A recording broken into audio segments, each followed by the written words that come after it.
আল্লাহকে জিজ্ঞেস করে, আল্লাহ আপনার বান্দার রমজানের এই নেকিটা 70 লিখতাম নি।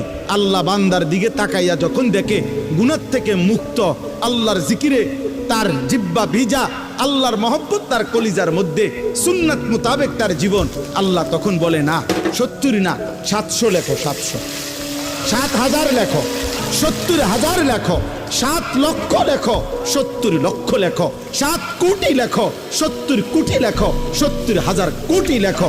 এক সেজদা, এক সেজদা, একবার সুবহানাল্লাহ বললে আল্লাহ বলে লেখো 70,000 কোটি সুবহানাল্লাহ লেখো। কোন বেলায় আল্লাহ মহব্বতের জোশে, আল্লাহ তার মায়ায় আল্লাহ বলে, ফেরেশতা তুমি লিখো না, আক্তুবু, আমি আল্লাহ নিজেই লিখবো।